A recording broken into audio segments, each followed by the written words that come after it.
Thrustmaster just announced their new T818 direct drive wheelbase for PC. In this video, I'm going to go over the price of the T818. I'm going to talk about the features of this new wheelbase, and we're also going to look at how this wheelbase fits into the wheelbase sim racing hardware space. Make sure you have a cup of tea ready, and also if you enjoy sim racing content, make sure you click the like button and subscribe to the channel so you don't miss out on future videos. This one though is going to be a super nerdy, detailed talky video. Here it is, the T818. I think the design of it looks really quite nice. Reminds me of something from Halo, and the price is $599.99. So let's just say £600. Now it is worth saying that is just for the wheelbase, and again, it is only a PC wheelbase. This does not have any console support. That is basically kind of like what they did with the TS PC Racer when that launched. Thrustmaster tend to launch a PC product and make all the PC players suffer with all the problems with it, and then when they polished it a little bit, then they release it to the console users with a separate console version that I'd imagine would also be bundled with a wheel. So what you get for that £600, as I say, no wheel rim, but you do get a 10 Newton meter sustained direct drive motor. You do get an adapter for their new quick release system. As you can see there, the adapter allows you to use existing Thrustmaster wheel rims with this, but it doesn't come with a wheel rim, but you get an adapter in the box, so if you've already got a Thrustmaster wheel, you'll be able to use that wheel with it straight away. It's got an LED light on the front of it. Fantastic, that's really useful. And it also has interchangeable side plates where you can get custom colour versions of it and what have you. Why not? Now, I think it does look nice, and I think the specs of it seem pretty decent. Now, they were very vague in the launch of showing anything really that demonstrated what the actual fidelity of it would be like, but from what they did say and just sort of my intuition with these direct drive servo motors and what goes along with them, it looks like it will be a comparable motor that would fit in quite nicely with the with that sort of DD Pro by Fanatec or the Logitech Pro racing wheel, which I think is 11 Newton meters. The Fanatec one with the boost pack is 8 Newton meters, I believe. So this sort of fits into that entry level DD wheel space, if you will, and does so at a similar price to those other wheels on the market, general ballpark prices. Now, I do think it's kind of weird that they've not launched this with a wheel rim so that you could just buy the base and you've got a wheel and you're ready to go with that base, a sort of all-round wheel, like what you see with Logitech. I get the impression they've not bundled it with a wheel rim because they want to make it look as cheap as possible and possibly make it look cheaper than it actually is. In reality, if you add a wheel rim to this, as I say, their cheapest wheel rim is £100, but their wheel rims are sort of around about £150 to £200.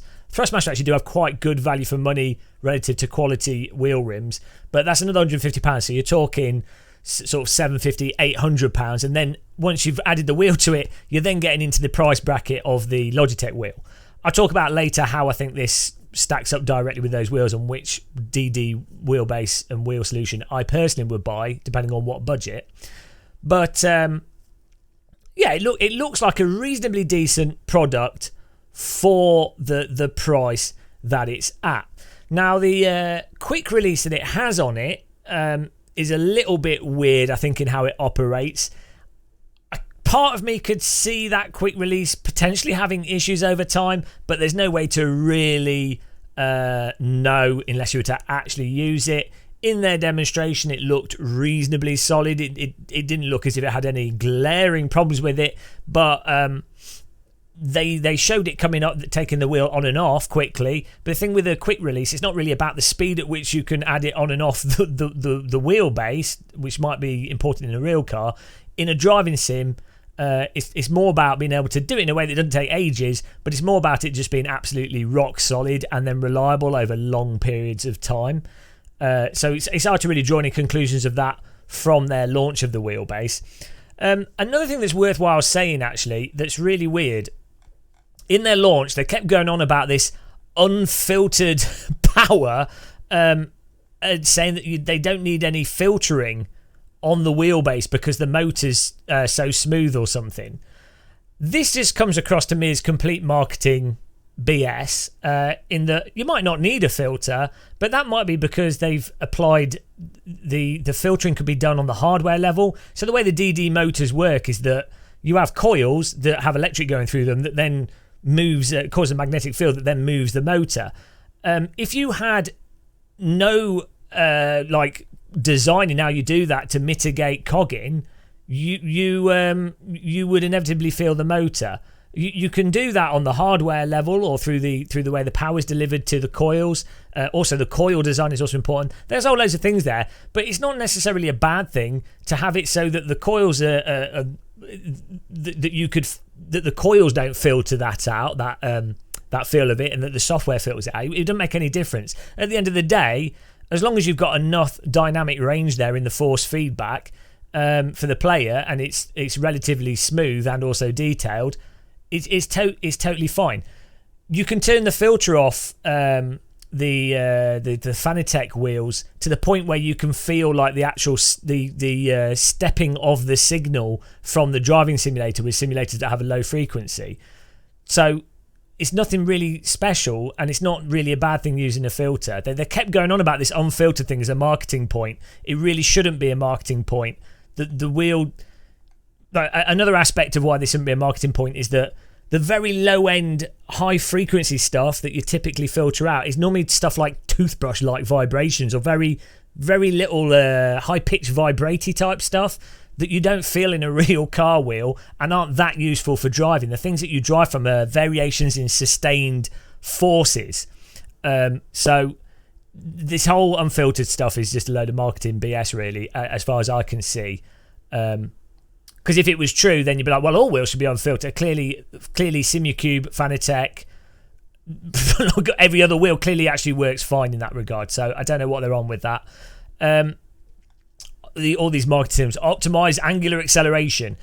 With a DD wheelbase, if it rotates or can get up to speed at like 200 RPM or so, and it has a peak torque of anything above 8 Newton meters or even 5 Newton meters, as long as it can deliver that rotational speed and that power, it's going to be more than fine for just about every driving simulator out there, up to the level of being an absolute pro driver, or feeling exactly what the sim's doing. The limitation, once you get to even like this, so this AccuForce wheel probably has one of the worst feeling motors on it. But the limitation with the force feedback that comes from this AccuForce wheel is largely from the software, like the driving simulator you're playing. If you play ACC, it doesn't have certain types of loading force feedback in that driving simulator. You that's the limitation. In iRacing, it lacks the detail of again, it just doesn't have that much dynamicism to its force feedback compared to R Factor 2, the original Assetto Corsa, or Race Room. The specific simulators are largely more important for the actual range and detail of the force feedback. Unless the only time that wouldn't be the case is if a servo motor actually can generate its own force feedback from telemetry, which is that's one of the things this AccuForce wheel can do, is you can take the game's telemetry and generate your force feedback. There's nothing to do with the simulator's force feedback. But none of the other force feedback wheel companies are doing that at all. I mean, the closest is maybe True Force with the Logitech True Force, but that's all sort of like vibration and it's not really stuff that massively changes the force feedback from the game. It's more a gimmick again. It's more marketing BS in that case from Logitech. I'm not trying to say the AccuForce wheel is particularly good. I just happen to have this wheel on my rig at this point in time because I'm reviewing it. I have like 5 DD wheels, so and I like all of them for different reasons. Continuing on. yeah, it looks like the design of it, the general power, the features of it look pretty decent. I think the pricing of it is okay, but it kind of falls into a bit of a weird bracket, because at the end of the day, it's going to, let's say you're buying it with a wheel rim, it's like £750.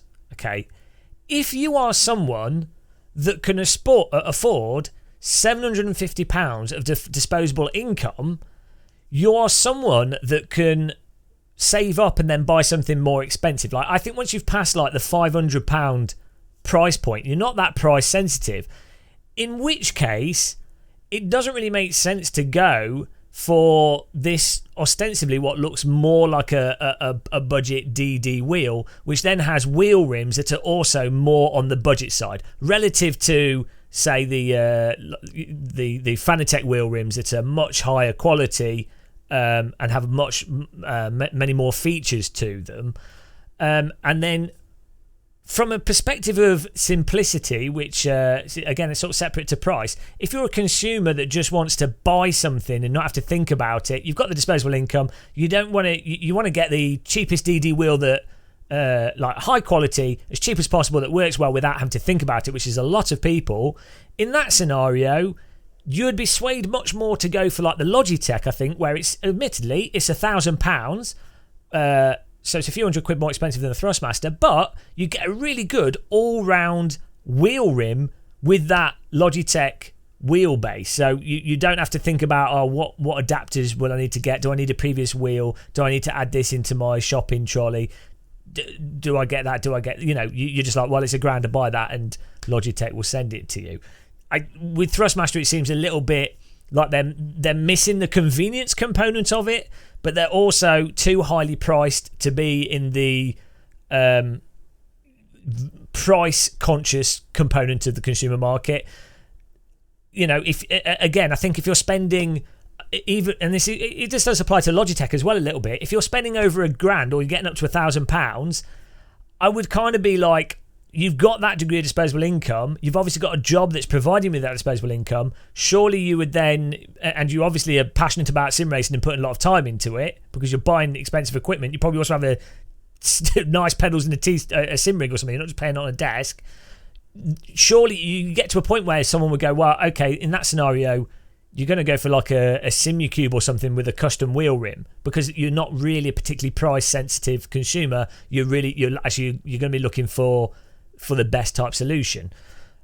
I think with Fanatec, with the basic DD, the DD Pro, you get the wheel rim there, and again you got that convenience of there's a nice wheel rim out of the box ready to go, so you get this sort of Logitech convenience.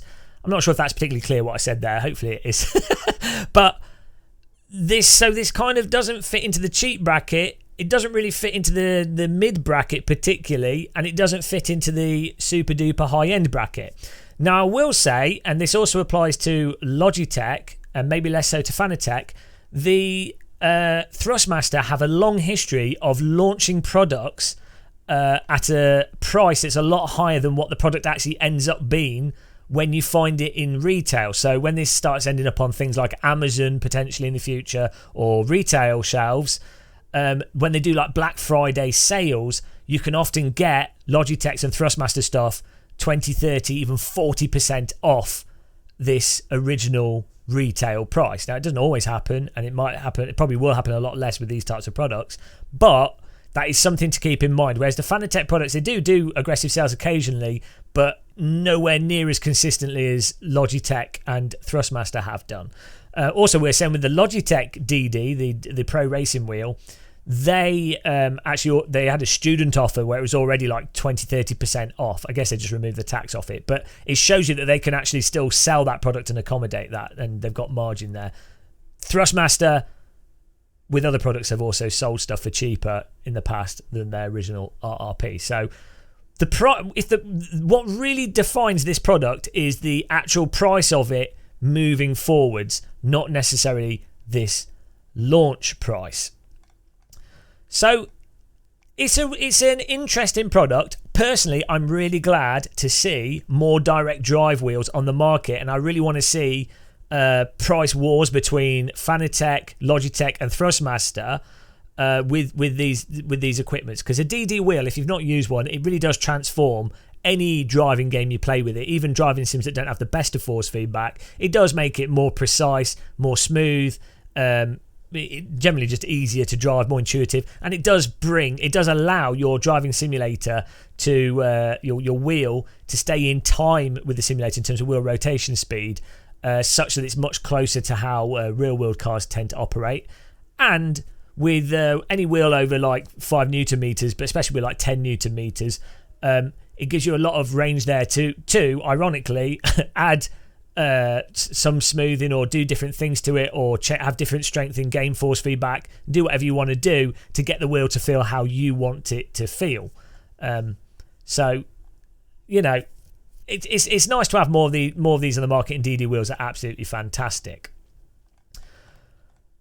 They have said when it comes to the sales of this, though, and this is another weird thing, and I really get the impression that they don't actually have that much stock available. They've done a pre-order that's available on their website with them looking to deliver at the end of this year. But then the majority of the rollout of this, I think, is going to be into next year going on. So I don't know what the actual delivery time for most people ordering one of these would be, and I would definitely say, personally, I'm really reluctant to sort of pre-ordering new products. It's something I would try and avoid. I think if you're buying something this expensive, you want to order it and get it straight away. So I do think that's a bit weird with this, and especially with Thrustmaster and Logitech, and even with Fanatec, that sort of still quite large consumer market. You really just wanted to be able to buy a product and have it delivered, you know, and it should just work. And they really didn't show off that much of the wheel with other simulators in their launch, which for me raises some red flags. So what some of you would like to know, I'm sure, is what wheel would I recommend at this point in time, and who would the Thrustmaster be? This Thrustmaster steering, this direct drive T818 for. So at this point in time, at this very moment, I would... It's a really hard call between them. I'd say if you've got a well-paying job with disposable income and you already do sim racing quite a lot, like you spend multiple hours a week sim racing, and you sort of 20 plus, 25 years plus, you've got disposable income, I would just go the full hog and buy like a Simucube Sport or something with a nice all-round wheel rim. That's probably what I would do. If you were a more price sensitive and you're looking in this price range of the Logitech, the Thrustmaster, and the Fanatecs, it's really hard to say for sure. Like, I think it probably comes down to wheel rim. So if you were happy to spend a bit more on the wheelbase, then the Logitech could be a really nice option, but it's another like £400 over the Thrustmaster and the CSL DD or the DD Pro. Between the Thrustmaster and the DD Pro, I would say if you really like the look of the Fanatec wheel rims and the feature set that come with those wheel rims for the price that those wheel rims offer, then you would go for the Fanatec DD. I would say with the Thrustmaster, if you already have Thrustmaster wheel rims, and you're happy to potentially have to spend another £80 to get an adapter, or 50 to 80, I don't know how much it'll be, but let's say £50, probably gonna be more than that. But if you're happy to spend more to get an adapter to use with your previous wheel rims, or maybe you just don't want to be spending that much money on wheel rims, so the Thrustmaster wheel rims are a good sort of normal £100, £150 cheaper than the Fanatec wheel rims. I don't think they're as nice or as good quality as the Fanatec wheel rims, but they're good enough to drive from and enjoy, whilst being £150 cheaper. Less features on them, less LEDs and stuff, and less clutches and shifters and things, but you might not want to use that. So if you're happy with the Thrustmaster wheel rim ecosystem, or you're just going to buy like a Formula rim and a round rim, then maybe you could save money getting the Thrustmaster. But we've not seen any of the Thrustmaster software or really any of it in use. So I think to be honest, I would still go down the Fanatec road. If I was buying a wheel right now for the same budget as this Thrustmaster, I would go for the DD Pro or CSL DD. using my Fanatec affiliate link. Obviously, no bias there whatsoever. So that's the way I would go right now. But I think that would change if once Thrustmaster have more stock, if the price changes a little bit, and I was looking in that sort of £600 price bracket, then I might actually be swayed to Thrustmaster depending on the wheel rim situation. So yeah, I think it's a shame that it's not cheaper than it is. It's a shame that it's not a more obvious package. Their launch event on Twitch, if you watched it, was absolutely mental. It didn't really make any sense. It didn't really advertise the product particularly well. It didn't really explain in a clear way to people that may be new to servo motors and DD wheels why they might want to get one or what's good about it. But hey-ho, Thrustmaster have always been a little bit crazy.